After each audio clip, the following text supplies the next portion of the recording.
First of all, my name's Ross Hampton. I'm the Deputy Chair, but more importantly the Councillor for the Western Region, and it's my pleasure to welcome you all here today.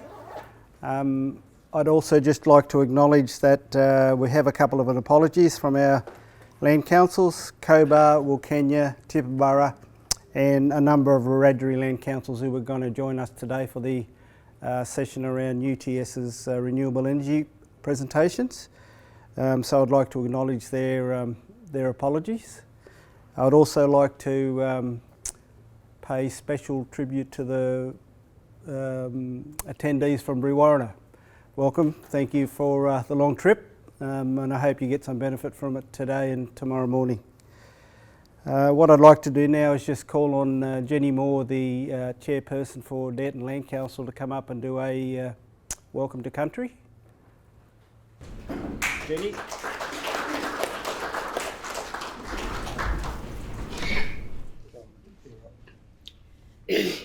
Sorry everybody, just got to excuse me.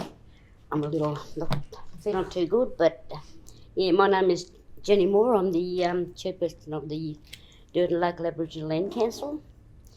The Dareton Land Council acknowledges the traditional custodians of country where we meet, work across the western region of New South Wales, and pay respect to our elders past, present and emerging, and extend that respect to all Aboriginal people and communities within our region. So welcome everyone to the New South Wales Far West Regional Forum meeting today. Thanks, Jim.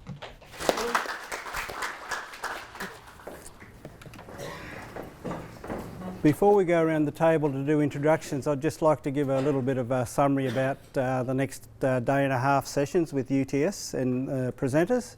Obviously, as a continuation on from our regional forums in the Far West, we're taking a focus to bring presenters and agencies to the table who can work in partnership with our land councils, rather than a continual focus on operational matters. We want to take a bit of a different approach and leave the operational matters to be worked through from a land council and a zone office perspective, and use the regional forums as the basis for us stepping into the economic development arena a lot more proactively than what we have in the past.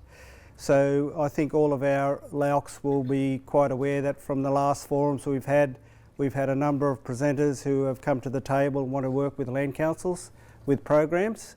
So what we want to build on over the next day and a half is your knowledge. This little forum's been in the making for probably the last 12 months or so. We've had a few little hurdles, things like flood and bushfires and so forth, but we're here at last, and just want to thank Heidi and Teresa for the patience in allowing us to work things through on that perspective. Also like to welcome all of the presenters that are here today to share the knowledge and experience around renewable energy with our land councils.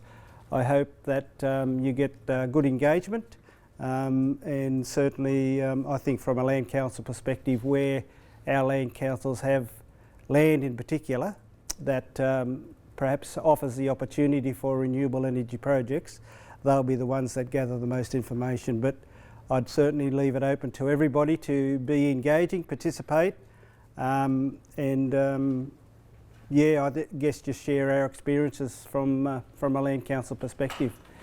The priority areas in our region at the moment is the Southwest Renewable Energy Zone, which is those number of land councils from the Wiradjuri region, as well as two of our LALCs in our area in Balranald and Dareton in particular. So that'll be the government's priority over the next period, is to get that renewable energy zone put together, and certainly a lot of Aboriginal engagement to that perspective.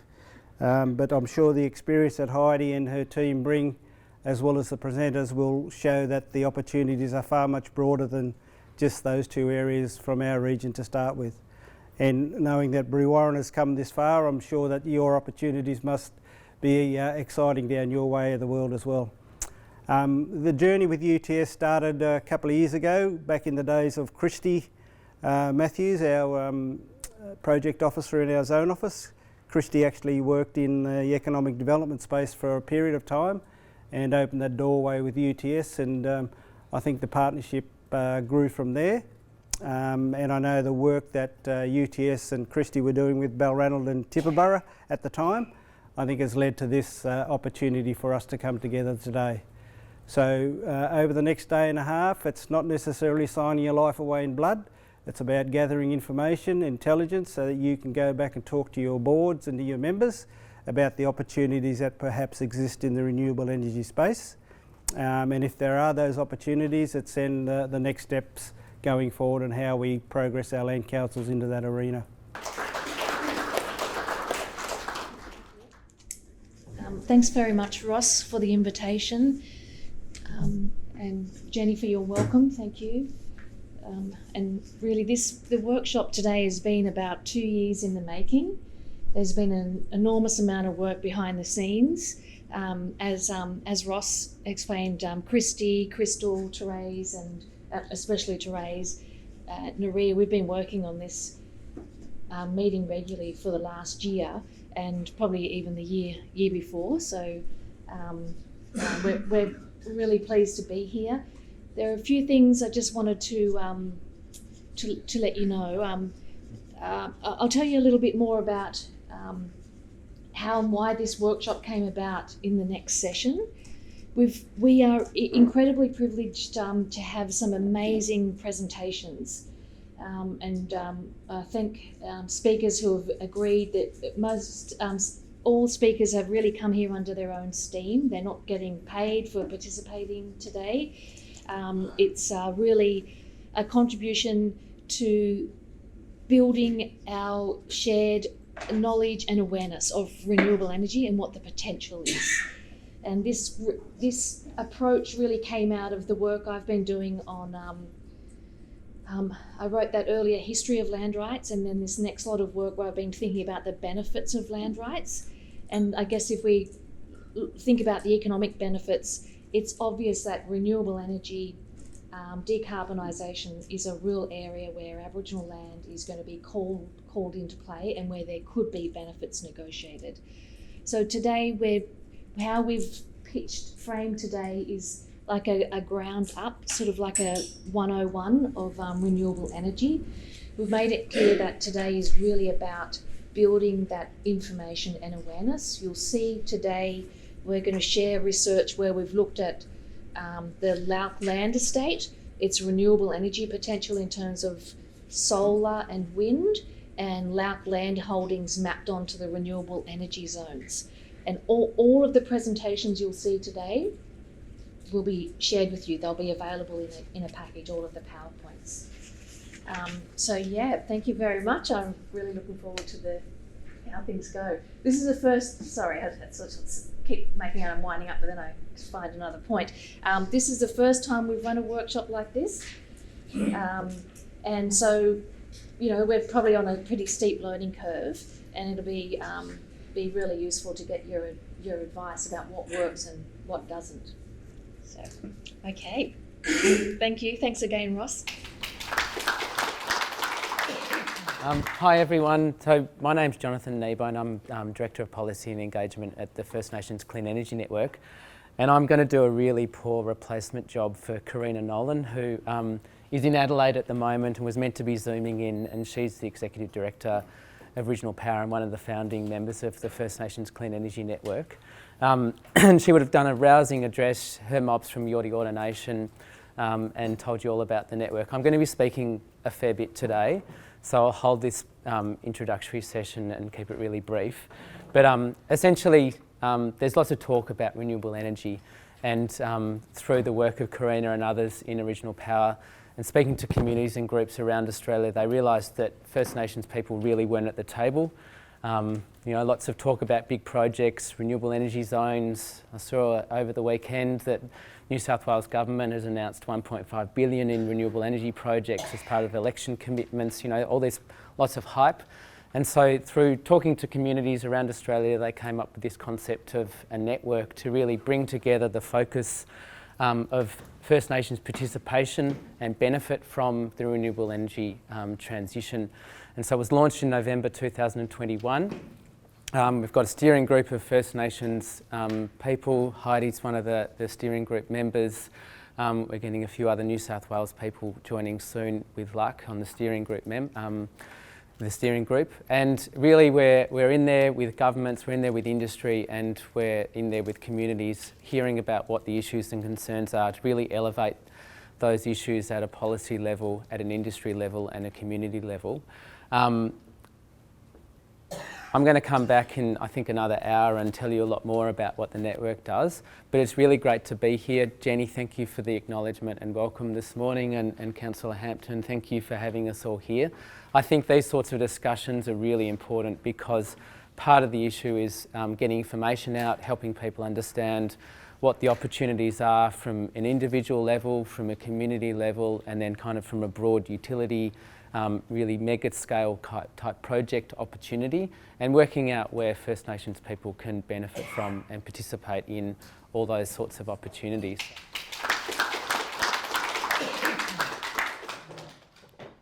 I'd like to start by acknowledging the traditional owners of the land upon which we meet and pay respects to elders past, present and future. And like everyone, I'm really excited to be here. Shared misgivings, I guess, about how little First Nations are benefiting out of renewable energy so far, and hope that days like today are like the first steps towards starting to change that. I've been asked to do an overview presentation, so I'm going to give a little bit of a summary, I guess, of how our energy system is changing. Secondly, I was asked to talk about policy. After not very much happening for a long time, there's suddenly a lot happening in policy, and you could talk for a very long time about it. I'm just going to pick one element, which is the New South Wales renewable energy zones and the infrastructure roadmap, which I think is probably the one that has the greatest connection for First Nations communities. And secondly, introduce a little bit about, I guess, the different scales of renewable energy. We've talked already about from large scale through to household and some of the opportunities and issues, and a lot of other people over the course of the next day and a half will talk in more detail, so I just kind of want to introduce a couple of the concepts there.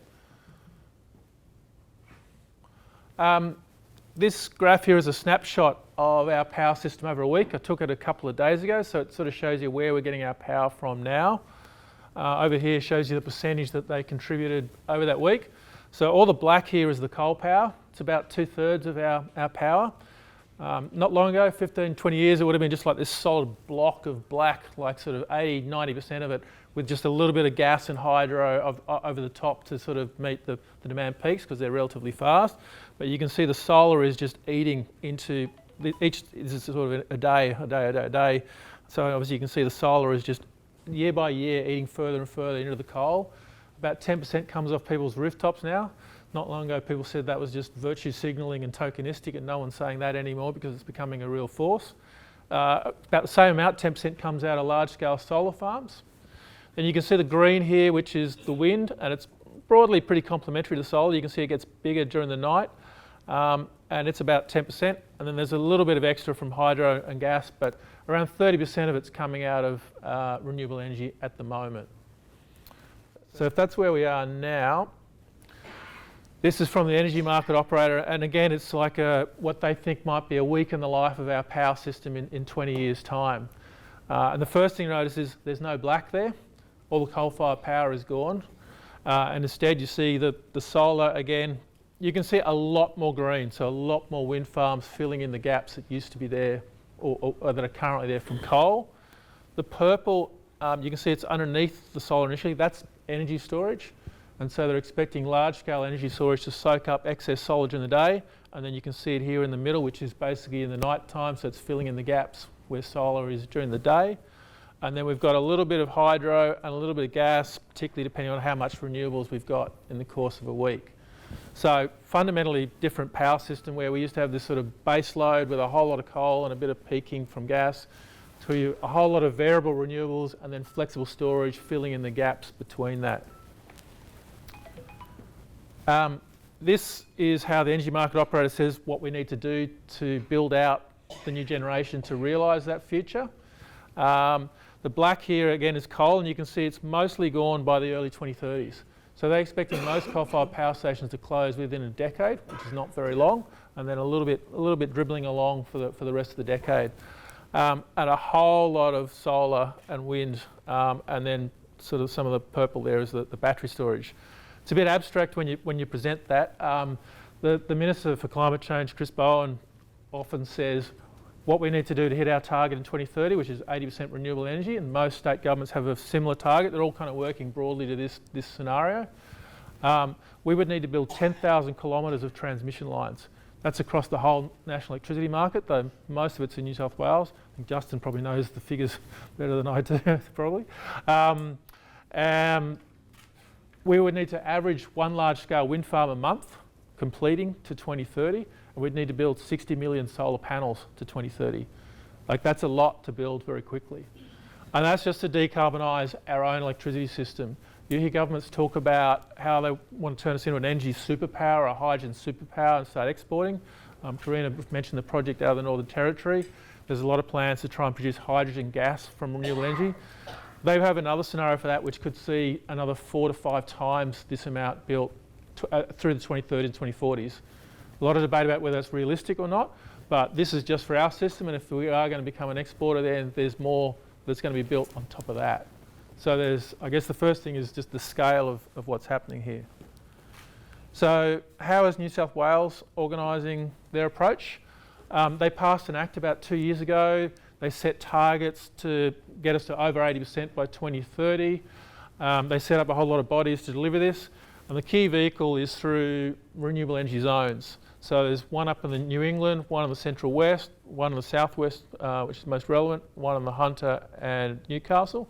And you can see that they've each got targets about how much generation they expect to get. This is the Southwest one. I think some of us are inside this renewable energy zone and some are outside. So what I'm going to talk about here is some of the rules around how the renewable energy zones are going to work. But it's important to understand it could also apply to projects outside the renewable energy zones, and I'll come back to that in a moment. So how they're planning on delivering the renewable energy zones is primarily through auctions where the solar and wind farms will bid for a government contract that guarantees them a minimum price for their output.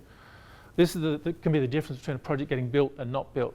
Because when the bank looks at a solar farm and the wind farm, they say, well, the electricity price goes like this and it goes like this. How do we know we're going to get our money back? And typically they need what's called a power purchase agreement, where someone, usually a retailer, says, we'll pay you a fixed price for your output over a certain time, and so the bank knows they're going to get their money back. The government is doing that through these auctions, what are called long-term energy supply agreements, or LTESs. They're saying, we'll give you that minimum price. So it's very attractive. Every one of these renewable energy zones has many more times projects bidding for these contracts than will actually get one. So it's very competitive. How are they going to pick projects? They've got criteria. They've got eligibility criteria. First of all, you've got to meet that to even be in the race. And then they have a whole lot of merit criteria against which they're going to evaluate these projects. I'm not going to go through all these, of course, I don't have time.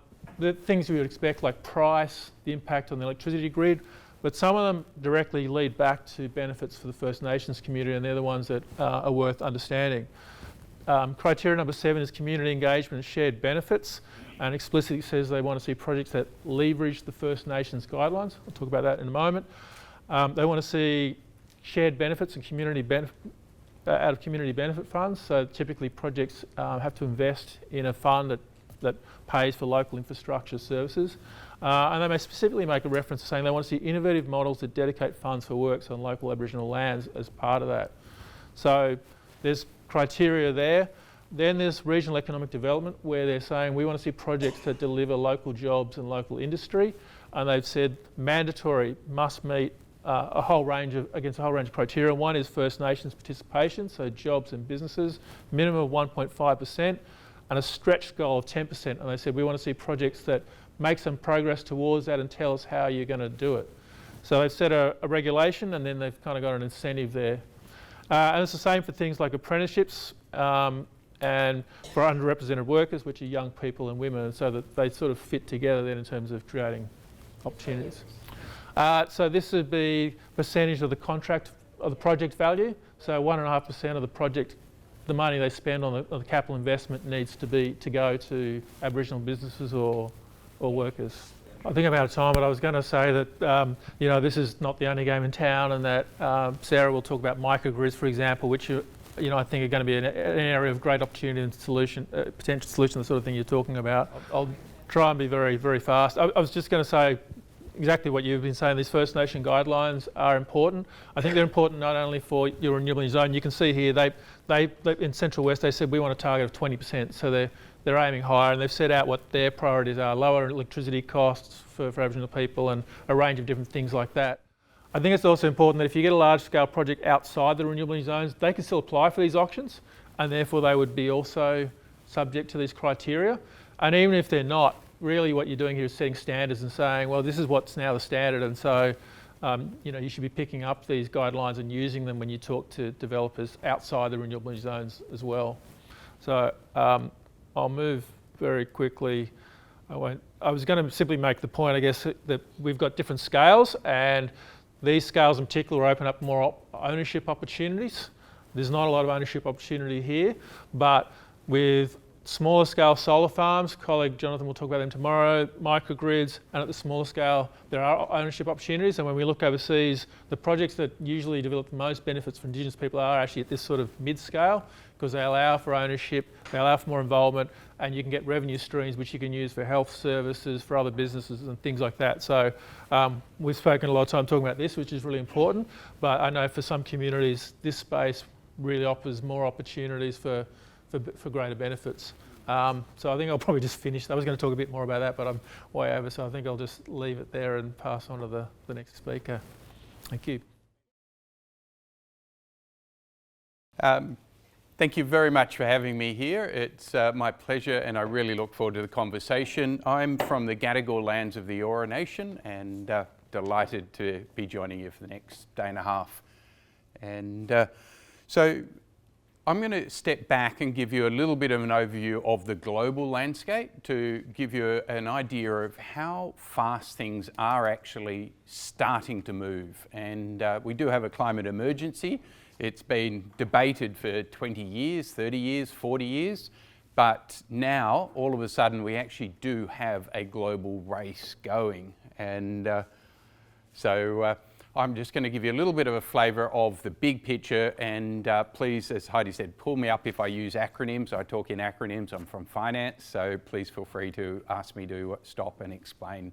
But I will then come a little bit to Australia. We're doing around the world. Theresa's gone way beyond my presentation.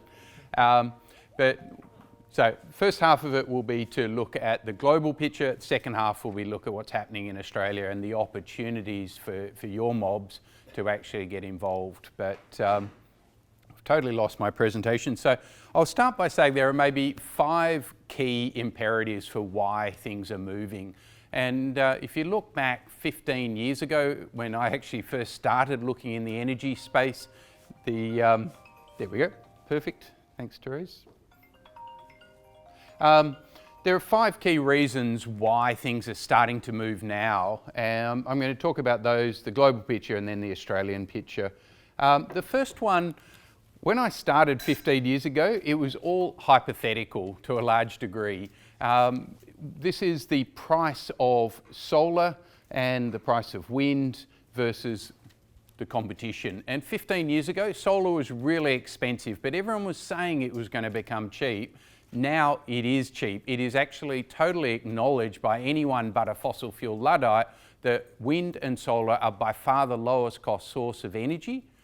And my forecast is it's going to halve again over the next decade. So it's now an accepted wisdom in finance that renewables are cheap and going to get a lot cheaper. So therefore, they find all the other excuses as to why we shouldn't move really fast. But the reality is we are. It's now inevitable. The pink line there is batteries. I won't try and go back. Batteries, likewise, are a game changer because one of the other excuses, I mentioned one of the big excuses was wind and solar are cheap, but they're intermittent. Well, okay, there's a thing called a battery. We can actually store the power if you actually can invest in batteries. So what was happening in solar 15 years ago is now happening in batteries.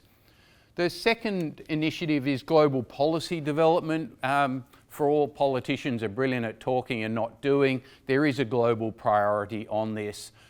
China in particular is absolutely a world leader in this space. We hear a lot about the alternative, that China's the global laggard. I'll emphasise they are a world leader. Korea and Japan are moving, America's moving, India's moving. The third one is just a price signal. So this is a price chart of carbon emissions in Europe. So Europe's led the world. They're probably 15 years ahead of us in America. But the price over in Europe has gone up to 85 euros, 90 euros, so that's 130 Australian dollars a tonne for carbon. There's nothing like a price signal that's credible, regulated and going up to drive finance to actually think about solutions. Finance, my background, I have worked in global finance for my entire career. Finance is starting to move. Now, the biggest finance entity in the world is a group called BlackRock. Larry Fink is the CEO of BlackRock. They're an American group, but they manage, and I'll say it slowly, $10 trillion of money, like an unbelievable, one company, one financial institution, they manage $10 trillion. So the CEO 2 years ago said this is a tectonic shift that is accelerating, it's unstoppable. So when the largest financial institution in the world talks about tectonic shifts, you can actually see finance is starting to move.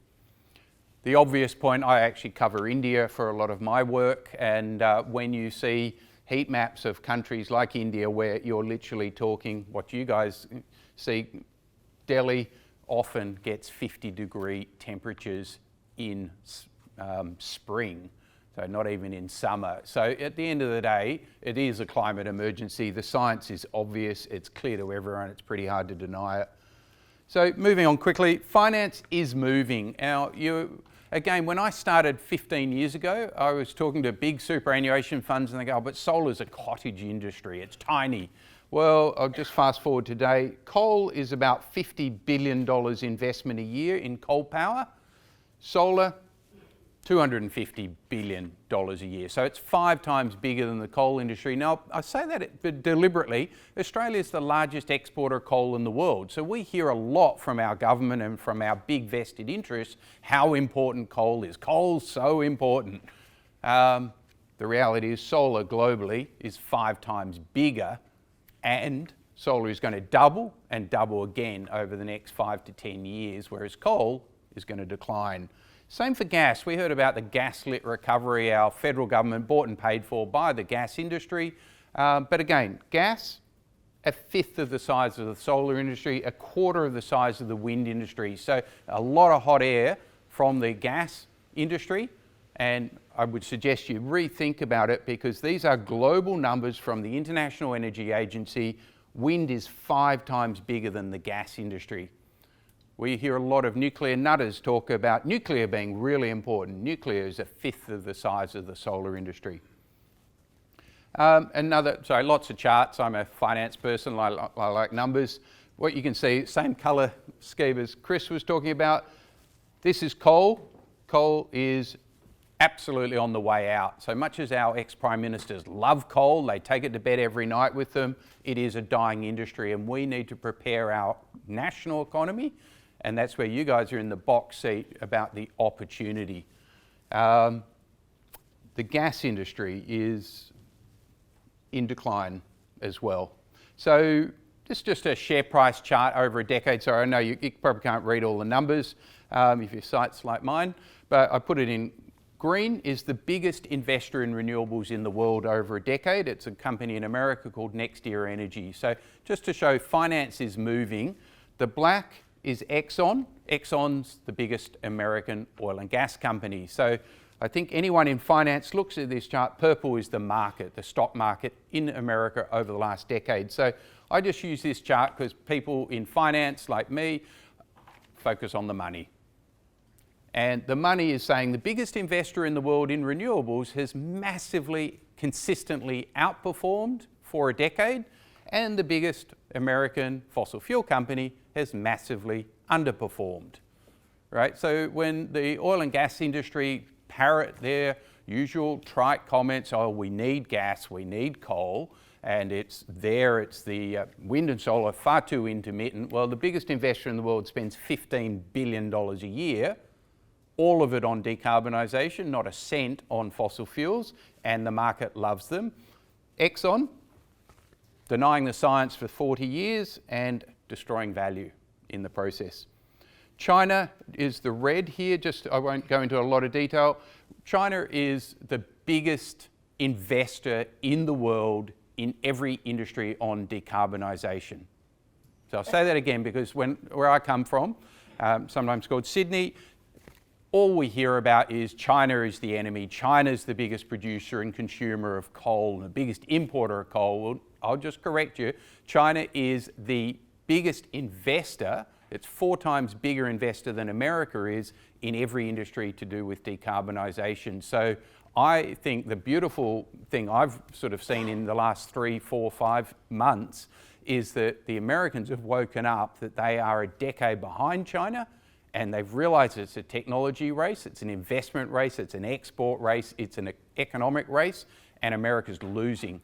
And I love it when the Americans are losing because they actually start to try, and that is a hope for the rest of us. China is red, and the red is where China dominates. This is global market share of a whole lot of different industries. So I'll come back. Just one thing, we've heard a lot about electric vehicles. It was only 3 years ago our stupid Prime Minister at the time said, oh, electric vehicles will ruin your weekend.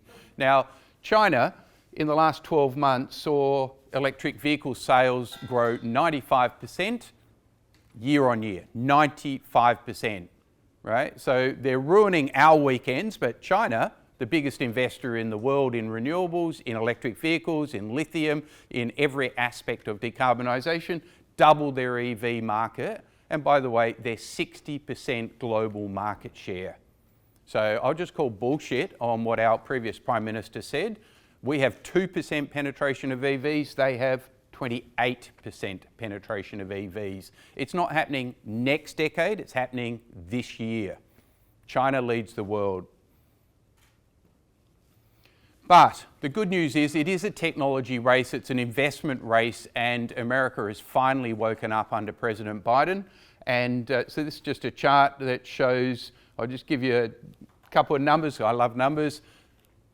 $2/3 of $1 trillion is what the President of America has put aside to invest in driving decarbonisation at a scale never been seen before. Now, $2/3 of $1 trillion US, that's $1 trillion Australian dollars. That changes everything. And they're doing it at a real speed for a change. They've taken a decade to wake up, but they are moving. So there is 1,000 gigawatts, that's 1,000 megawatts of wind, solar and batteries in the development pipeline in America already, right? That is, to put it in context, 50 times what the Australian electricity grid is, 20 times, just in America in development. And you won't see a lot of coal, they were doing some gas.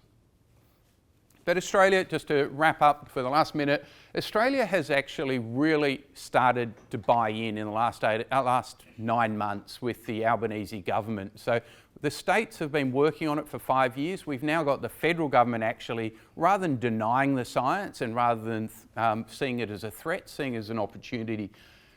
43% emissions reduction is not enough, but it's at least a start. I think we'll get a lot more talk about what the target is for 2035. 82% renewables nationally is a really good start. The safeguard mechanism, I think, is a really important step. So we're starting to see policy on policy on policy building momentum, building critical mass and momentum, and starting to lift ambition. But I'll finish on a highlight. Australia and maybe a lot of our First Nation communities are actually yet to see the benefit of it, but solar, we have the highest penetration of rooftop solar in the world. So much as we have been a global laggard, we are the 3rd largest fossil fuel exporter in the world. We're starting to pivot to the opportunity. The government, the federal government, Australian Energy Market Operator is forecasting rooftop solar penetration in Australia will grow 4-fold in the next 27 years. We're closing a lot of coal, we're building a lot of wind, solar and batteries, And I'll finish, Australia will be a superpower. And I say will, I am absolutely certain of it. And I'm increasingly certain our federal government is seeing the opportunity. That shifts the entire narrative. So what we are talking about though, last slide, is the opportunity in value adding critical minerals. So where I would maybe, in my last 10 seconds, is suggest we do need to talk about not just getting wind and solar built here and getting First Nations ownership in it, but we need to think about how we're going to sell that. So as Chris said, we could drive decarbonisation of our domestic economy. Where we, Australia, can lead is actually helping the world decarbonise. We've actually got to get the power to Japan, Korea, China and India, and then we can be a renewable energy superpower embodied in things like lithium hydroxide, exporting green iron, green aluminium, green zinc, and so on. We are we are the largest producer of lithium in the world. 50% of the world's lithium comes from Australia. You need lithium to make batteries, to store power. So 50% of the lithium in the world comes from Australia. Up until this year, we didn't value add any of it. We need to value add all of it and using our renewable energy. So we export embodied decarbonisation. We help the world decarbonise. That means our economy grows sustainably. Thank you.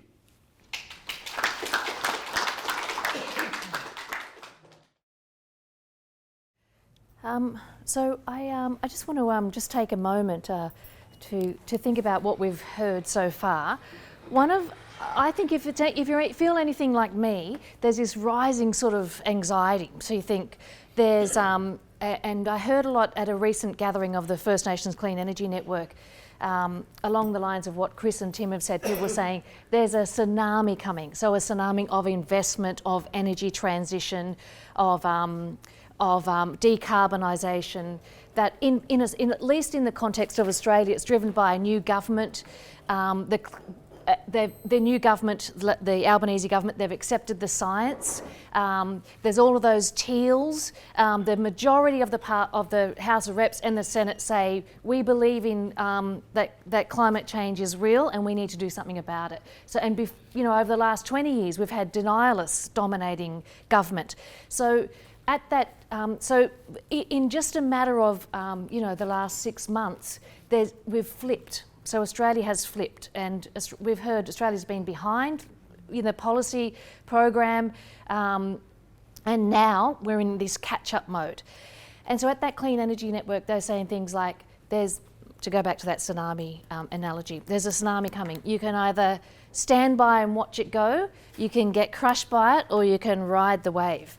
And if you're anything like me, that really frightens the hell out of me, because you sort of think, what do we need to do? How do we get organised? How do we be the beneficiaries of this if we don't want to sort of be on the sideline watching?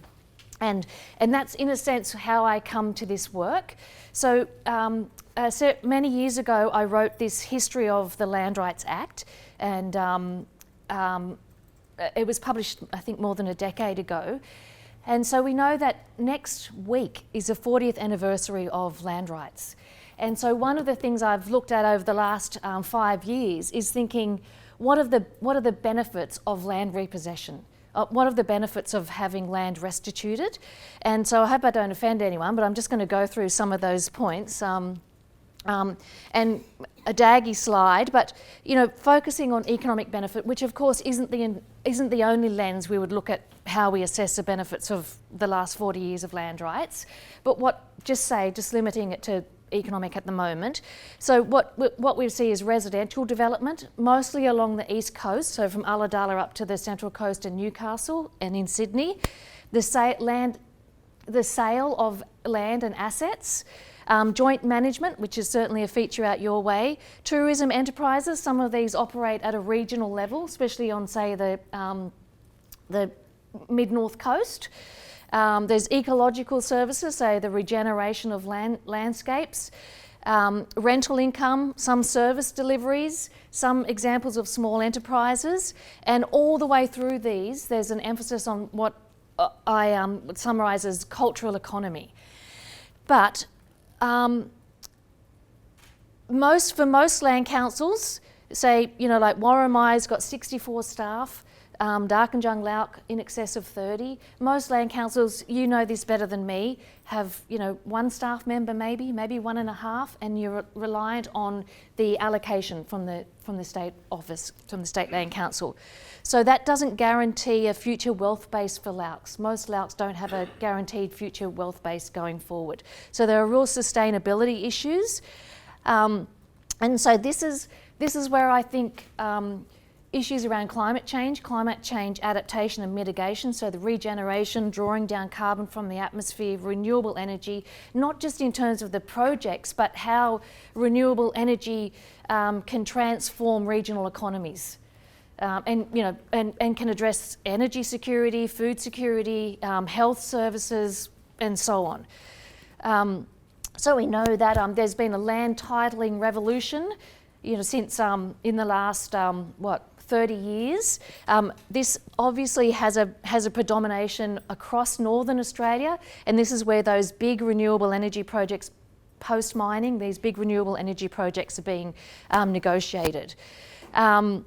In terms of the New South Wales Aboriginal Land Estate, and what I'm going to shift to in a moment is to look at those renewable energy zones and land holdings, and just to encourage us to think about what kind of strategy we might develop to engage effectively, not just in the reses, but more broadly. Now, I guess I should introduce myself a bit more in a different way, and part of my interest also in thinking about alternate economies and alternate energies is my family. My mum's a Rutley from northwestern New South Wales, and we have a many generation affiliation in the Pilliga Forest. Our family worked in the forest, and you will know that's where the Narrabri gas project is being backed in by governments. And at our native title meetings, that project has been rejected, but really it will be impossible to hold off the Santos gas project in the Pilliga. And what I really have thought through is that if gas as apparently a transitional energy source, as we've heard, is completely bogus, right? But it certainly will address maybe in the short term household energy prices. But in order to mount really strong campaigns against these sort of projects that will have a really very negative impact on those landscapes, in the Pilliga especially, it's also about coming up with alternate economies and alternate land uses that align with the values you want to hold for your country. So that is also a big feature of what motivates me to get into this. And if we think, that was a really difficult decision in terms of the Narrabri gas project, because it promised them enormous amount of jobs and jobs for blackfellas as well. But if we return to the New South Wales Aboriginal Land Estate, we can consider the character of the land estate. We know that there's already dominant signs of indications of the impacts of climate change. The ability to recover land has been highly constrained. We've got rapidly declining rural economies and population decline, especially at the working age. And we looked at this, say, with working with Bree LALC, the decline of the working age population in those areas. And the land zoning, there is a predominance of land zoning, of land recovered by LALCs, of conservation zoning, of around about 80%. So that certainly applies in the eastern third of the state. So there's, again, to come back to what I'm where my thinking is going, is what is the possibility of renewable energy and decarbonisation projects on Aboriginal land. And Chris has mentioned the renewable energy zones, but one of the points we identified in those renewable energy zones is that the First Nations guidelines emphasise the procurement, so 1.5 to 10%, and then in the Central West area they've put up 20% in terms of labour market participation and other targets for procurement. It doesn't require the involvement of Aboriginal land, and it's by involving Aboriginal land in these projects, research shows that's where you can generate the most kind of benefits, so wealth benefits. Alrighty. So Chris has showed you these the renewable energy zones. I'm going to skip through to show you some of the work we looked at in focusing in on the mapping the renewable energy zones in relation to the Land Council. So you can see these zones, some of them are up to about, what, 1, 2, 3, 4, 5, 6, 7. 7 LALCs are in the boundaries, which also points to the need in terms of a political strategy for a regional level organising, which is in a way built into the renewable energy zones for community working groups. But even outside of what's mandated under those guidelines, it really gets you thinking about what could a regional tier of land councils do to really build political power in these negotiations, not just in terms of the res, but in other ways as well. So let's, okay, we should be right here. I don't know. So we went through and looked at all of these renewable energy zones, and we looked at the granted land, and then also the land claims that are incomplete or awaiting determination. And part of this was thinking about if as you go into these renewable energy zone negotiations, what information do you need? And obviously all of your land, to understand your land, understand the zoning, and I know this is what the State Office of the Land Council has been providing all of this research. But let's just sort of have a look at this in terms of how it's represented here. So if you look at the incomplete land claims in the New England res, you get up to around 2% of land within that res. So that mightn't sound like a lot, but it could be a significant negotiating tool. All right, so here we have Balranald. Here we have the Southwest res and all your LALCs, and again, if those incomplete land claims were dealt with, you would get up to 2.88% of land within this renewable energy zone. So again, it opens up it's sort of, for me, sparked a real sense that there is real scope to effectively negotiate. So anyway, I'll wrap up with this one. So what I think, and here I could get myself into a bit of trouble. I'm glad Ross is at the other end of the room now. So, one idea is that in order for this, what is now a really big moment, not once in a generation, once in many generations, big change of economic systems. I think, say, the New South Wales Land Council should have a climate change team. There should be a research unit, like I say, a climate change and new economies research unit, Indigenous climate change enterprise team who broker investments from, philanthropics and others. They offer, tech expertise. That government fund a program. This is something that Chris and I have thought about to be developed in parallel with the reses, where there's opportunity for renewable energy development partnerships with LALCs. So those reses, they emphasise procurement and employment. But what could be pitched to government is a project for renewable energy on Aboriginal land. So yeah, I also don't want to sound too cynical about the renewable energy zones. This is a big government-led energy transition. It really will turn New South Wales into a renewable energy superpower. And the fact that there are First Nations guidelines there, first in the country. So it's not insignificant, definitely not perfect, but it's well worth getting in there and seeing what can be gained from that process. First, I wanted to start with saying that I didn't ever think I'd be on a panel following a Buckley, a Briggs and a Norman. Grew up listening to Jeff Buckley and his dad Tim, so it's good to be following that. And look, I really enjoyed the kind of the interaction. So please fire away with questions as I'm talking. And a bit of a hard task because I want to try and draw together what everyone has talked about in this last hour a bit. And I guess the best way to answer it is that it's all really new, it's all really big, and the power of collective action and bringing people together to talk about it is why the reason the network was formed in the first place. That, you know, Heidi mentioned the concept of a tsunami and people not having a sense of power and a voice, and that's why the network was established. So I'll put a slide up at the end that has a QR code which you can scan and then see if you want to join as a member. It's no cost, and we're just really keen to enlarge the membership so that we can keep going to government and keep pushing on things. I'm not even sure if this is going to work. Maybe it will. Here's a video. Our people have been caring for country and protecting sacred places for thousands of years. With the opportunities of clean energy, we can continue to. The First Nations Clean Energy Network will make sure Aboriginal and Torres Strait Islander communities are central to the clean energy boom.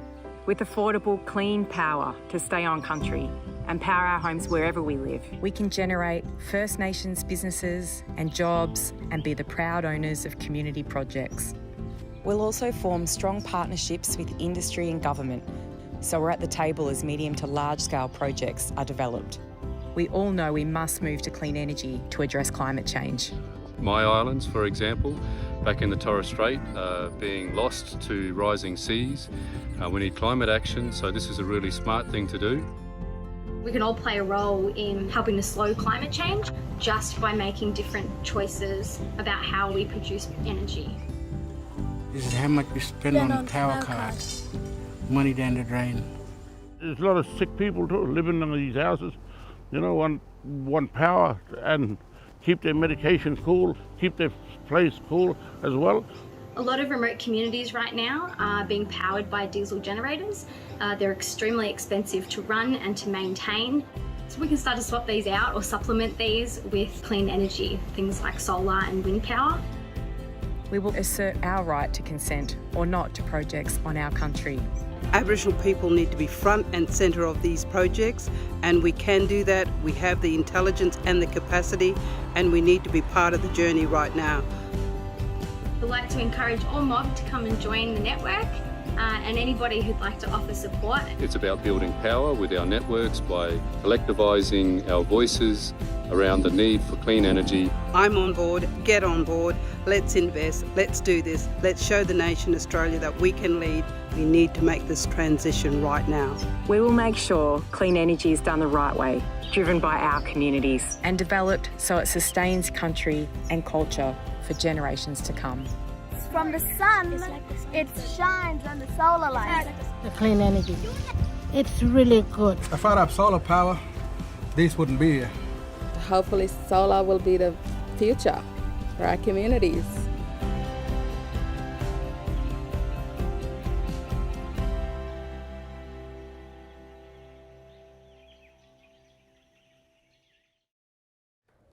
To go back to a bit more about me, I've spent a lot of my career trying to understand systems. I started off as a lawyer, worked a lot on land rights matters, native title claims, etc.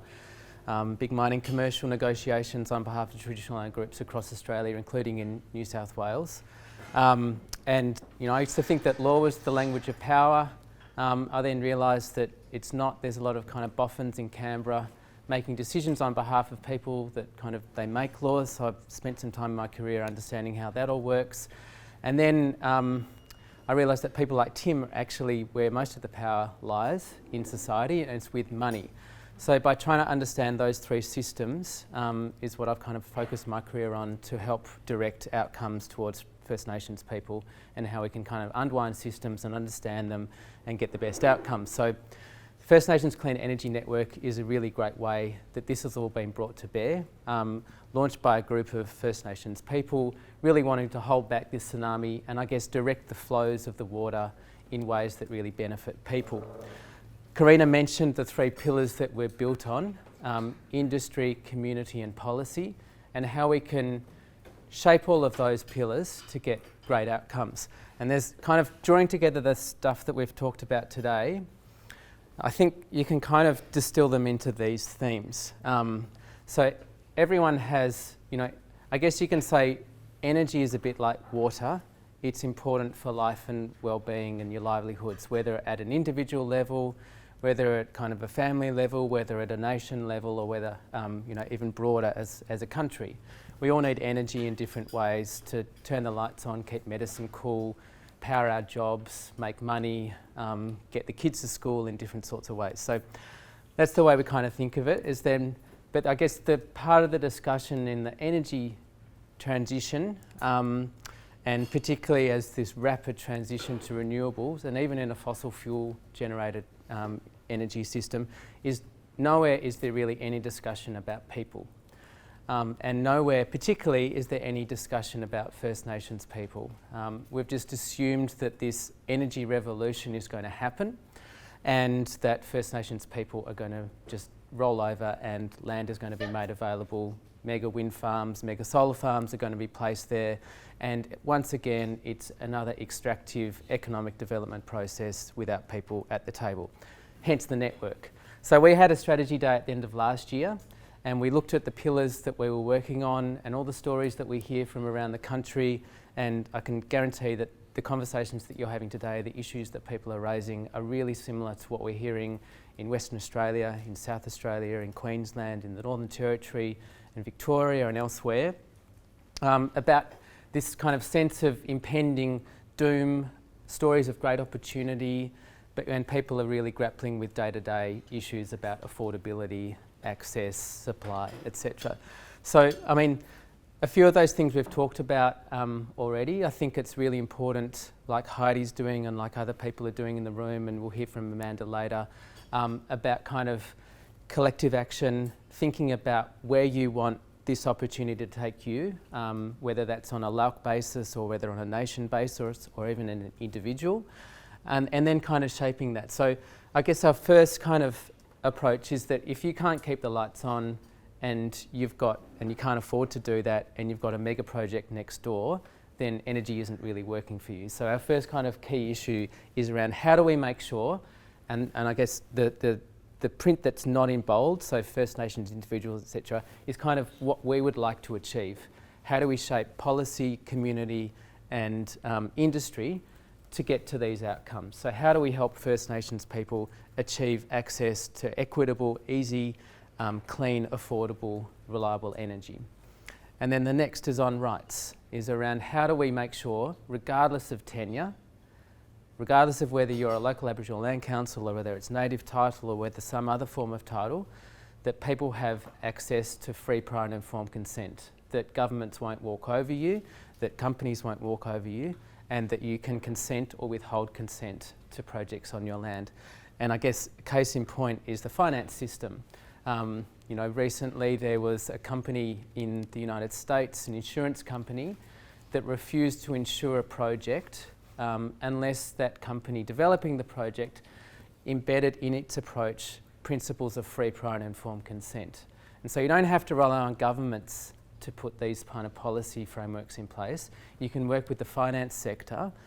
Big superannuation firms, for example, they all talk about ESG, energy, environment, social and governance principles that you'll look at, they put it through their framework when they're making an investment decision to make sure that those principles of free, prior and informed consent. And I get, we've all had different interactions with government. I think the First Nations experience in Australia has been, not very friendly to say the least, and particularly unhelpful. But we often turn to government to try and solve things. And I'm just saying that there are different ways to approach the issue and go around it. And through the finance sector, working with different industry groups is how we're trying to do that at the network. Also working with government. We don't have to amend legislation. We can create new forms of interest to get free, prior and informed consent. Heidi talked about the clean energy market and biodiversity and carbon. In the Carbon Farming Initiative, which is a federal law, there's this concept of a carbon right in there, and native title holders have consent rights. So it's not through the Native Title Act, it's actually through that piece of legislation. And maybe there's ways that we can do that with power as well. So there's different ways that we can build in rights, and that's what we're trying to do at the network. Big theme that's come through has been about the power, capacity and knowledge. I've worked on big projects and had mining companies come along and kind of say, you know, we're going to promise you the world, we're going to offer jobs, we're going to give you a share and ownership of the project. But unless you have the power and the capacity to do that, there's no point having that right or opportunity given to you. So I think that, if anything, is a key part of what we're trying to do. I think through frameworks, through discussions like this, where we start talking about the issues, we get a sense of what people are really feeling, the pressure, the tension about how hard this is, you know, about LALCs that have one employee, and then, you know, a multi-million-dollar company will come along and say, hey, we'd like to engage with you. They've got boardrooms of executives and well-paid people all across their companies. How are you meant to engage as a LALC unless you're supported through power, capacity and knowledge? And then the last bit that I'll talk about in terms of our approach to the network, and this is something that's often promised time and time again with economic development initiatives and Aboriginal and Torres Strait Islander people, is benefits and participation. You know, it's kind of the jobs and it's the business opportunity stuff. And again, there's criticisms that I could talk about with the First Nations guidelines in New South Wales. They're not mandatory. They're just discretionary. So when a decision maker at government level makes a decision about a project, they're just something that they can have regard to. And they only talk about jobs and businesses, as Heidi says. They don't talk about land and they don't talk about culture. So there's no requirement in there for proponents to think about that. But that to one side, if people are talking about jobs and businesses, the skills to get into the renewable energy sector are different to other sorts of skills that people might have. There are all sorts of other issues that people need to overcome to get into employment. If it's going to be sold as a great employment outcome, as a career, let's be real about that. And let's note that construction is where most of the employment opportunities happen in renewable energy. And that's only for the first year or so of a project. And then the project goes into kind of operation mode and there aren't many jobs there. So I think we need to be realistic about that and then not oversell what the opportunities are for First Nations people and develop specific policies and processes to get people into the jobs. And similarly with businesses, we know where renewable energy zones are. This is something that really frustrates me. We know where renewable energy zones are. We know the project service requirements, the sorts of services that people are going to need to build those wind farms and those solar farms. We need to be developing right now, not when the project starts, the opportunities and the pipeline of First Nations businesses to access them and the opportunities. And that takes time, that takes capital, it takes capacity and knowledge, and it takes lots of support. And government is not coordinating this. No one's really coordinating this. We're certainly pushing for it from the First Nations Clean Energy Network. And I guess we've got a great opportunity through the First Nations Clean Energy Strategy to kind of bring these issues from forums like this that we're listening to and talking at and hearing people raise their concerns. And so this is something that the network lobbied government, federal government for before the last federal election. We didn't know who was going to get in. The Labor government got in and they've really picked it up.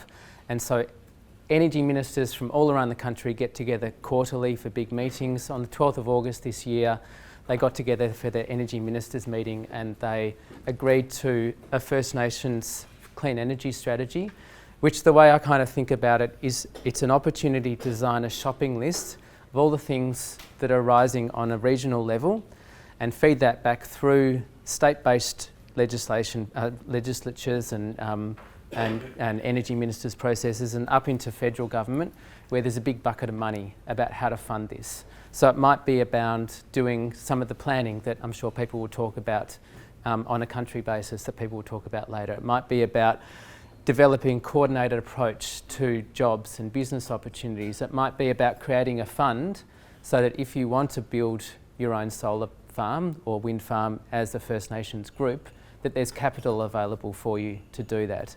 These sorts of things. So Karina mentioned when she spoke earlier about coming around and roundtable discussions. We'll be doing that around the country and taking in notes of what people want to hear, but we're kind of seeing these as really important introductory discussions where these issues are feeding in.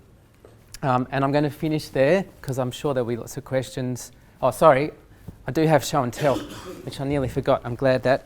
We developed some negotiation guides and best practice principles, which we launched, and I brought some with me, and I'll leave them up here. And they're kind of to help people understand how to both engage with companies. So this is a negotiations guide about how to negotiate with companies that are coming along and the sorts of things that you should ask for and how to organise. And then this is a set of best practice principles which are up there on the slide, which are about really directed towards industry and government. These are the principles on which projects should be developed, and the whole framework, the whole system should be developed. And they've had great traction. We get a lot of queries from big companies wanting to understand how they can implement it. So we're working now with the Clean Energy Council to develop a guide around how those principles can be implemented and embedded in system design. And then finally, that's the one, QR code. We'd love people to join up as members, because collective voice, collective action means that people aren't running off and doing different things and speaking to one arm of government but not really understanding what's happening at a coordinated level. So it's really helpful to kind of make sure that this works for the benefit of everyone, and we kind of achieve that goal of First Nations participation and benefit from this renewable energy revolution. Thanks.